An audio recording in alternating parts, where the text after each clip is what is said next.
दिल की बात बताऊं, मैं क्या देख रहा होता हूँ, मेरे पास 50 मार्क्स होते हैं, ये बड़े भारी नंबर होते हैं, सबके पास एक जैसे नंबर होते हैं।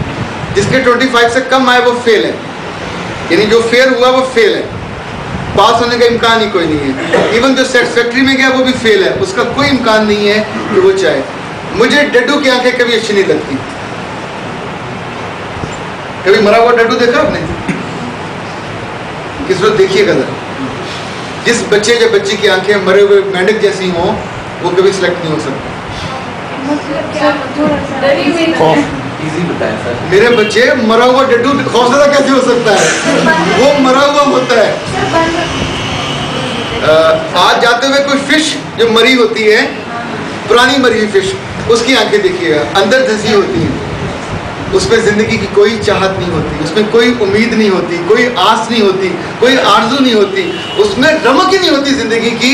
वो आंख आपको कभी अच्छी नहीं लगती। चेहरा तो बाद में बोलता है, आंखें पहले बोलती हैं। लेकिन सर बात ऐसा होता है कि आप में सलाहियत है, आप ये जानते हैं, लेकिन आप दूसरों का प्रेशर इतना ले लेते हैं कि आप वो सलाहियत का इजहार नहीं कर सकते, तो उस कंडीशन में इंसान क्या करे? उस सूरत में बंदा कोई किसी ब्यूटी पार्लर से होके आए,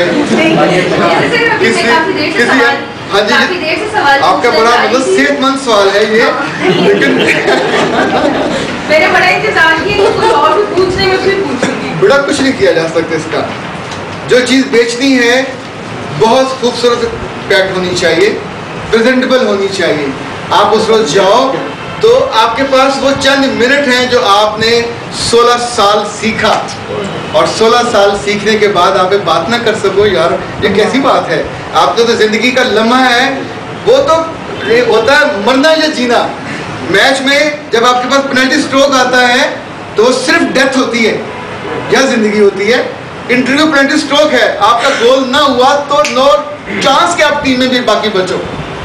पूरी कौम बद्दुआ देती है कि भाईजान प्लेट में रख के गोल दिया था, ये भी नहीं कर सके, और बचाना है तो फिर बंदे को जान लड़ानी। उस मोमेंट अगर आपकी आंख लम्हे भर को भी उस मोमेंट से इधर उधर होती है, खता करती है, और आपका जिस्म आपके साथ नहीं है और आपकी रूह आपके साथ अलाइन नहीं है, और जो आपने सीखा, जो पढ़ा, उसके साथ आप मेमोराइज करने के साथ उस वक्त आप उसको नहीं कर पाते, तो किसी जिंदगी सारी गंवा दी, किसी काम की नहीं है। ये बिल्कुल ऐसे ही है, बंदा कहे जी मैं बहुत अच्छा बोल लेता हूँ, और मौलवी साहब पूछे कबूल, उस वक्त मुंह से हाँ ना निकले, यार हद हो गई। उस वक्त तो पूरे जोर से निकलनी चाहिए मौलवी साहब, तीनों का